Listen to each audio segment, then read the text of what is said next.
You have a whole planet sitting around making your power for you? That's slavery! It's society. They work for each other, Morty. They pay each other. They buy houses. They get married and make children that replace them when they get too old to make power. That just sounds like slavery with extra steps. Ooh la la, someone's gonna get laid in college.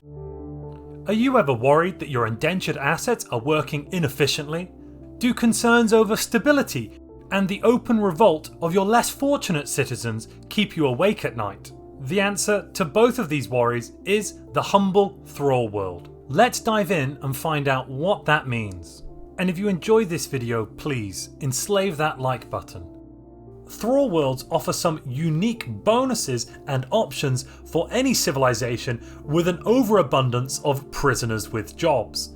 They are fantastic planets for specific purposes. In order to unlock the ability to make a world into a Thrall world, you will first have to research neural implants. This is in the statecraft branch. That will then give you the option to roll the Thrall world technology, but this is very much influenced by random number generation. Make sure that you have either a statecraft or a maniacal scientist when you're attempting to unlock the Thrall world technology.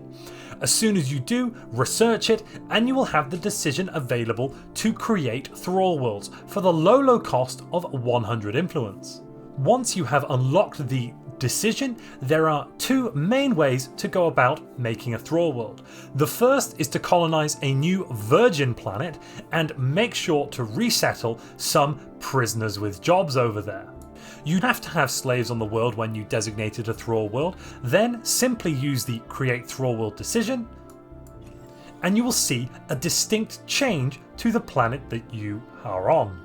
The second way to create a Thrall world starts in a slightly more complex fashion. We first need to go out and conquer a world and find a ready and available workforce.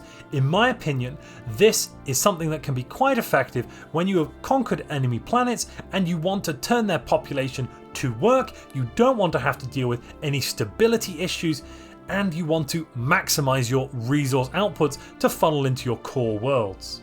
The first thing you'll need to do is demolish all the buildings and districts on the planet. In the short term, this is counterproductive and inefficient, but in the long term, we will get better benefits.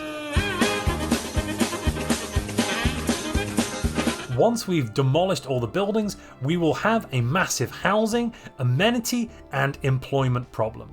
Our stability will be very low because of it, and our happiness on this planet will be very low as well. But not to worry, there is a quick and easy fix, and that is actually creating the Thrall world. As soon as we do that, we will have no more amenities issues, and that will bump up our stability quite a lot. How does this happen? Well, on a Thrall world, you get some unique job types. The first is Toilers. Every unemployed slave will get the ability and nay the privilege of toiling on our world, and that will produce amenities. Each individual toiler will produce 2 amenities. Any unemployed pop without a job will be given the opportunity to work in this fashion.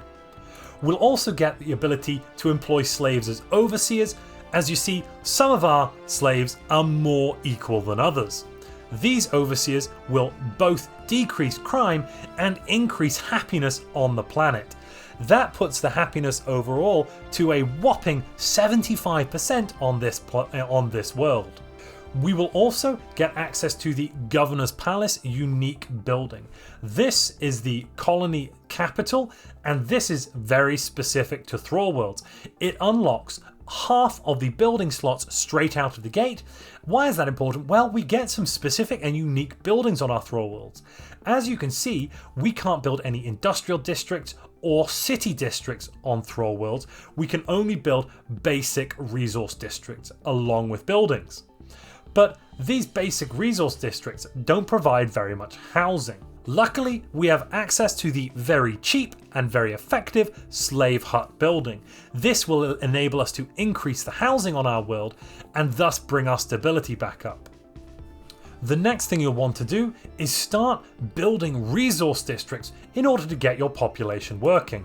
Idle hands find the devil's work. Make sure to put down your resource specific buildings as well on these worlds. That's going to increase the output of your slaves. No matter the world type, it's also quite useful to put some of your primary species on that world, as they can take the ruler jobs, and with an economic type like stratified economy, they'll represent a majority of the voting or political weight on that planet, keeping your approval in the stratosphere. With only a small number of pops on this world, 24, we are outputting a solid 300 basic resources. And there's one more benefit that I haven't even mentioned, and that is pop growth speed. All Thrall Worlds get a base plus 50% pop growth speed, just like an Ecumenopolis. This means your prisoners with jobs will be breeding like rabbits on your Thrall Worlds. Make sure that they are able to breed and you have not enabled population controls. The massive buff to biological pop growth on all Thrall Worlds, as well as the stunning focus on the production of basic resources, means that Thrall Worlds have a very strong position in any empire's economy. Don't forget to throw down a slave processing facility. That's going to increase your slaves' pop output, decrease their political power, and allow the automatic resettlement of slaves, though on Thrall Worlds it won't allow the automatic resettlement of slaves because your slaves will never be unemployed, they'll always have something to do. If you enjoyed this video and you'd like to know more about basic resource generation, click the video on screen now.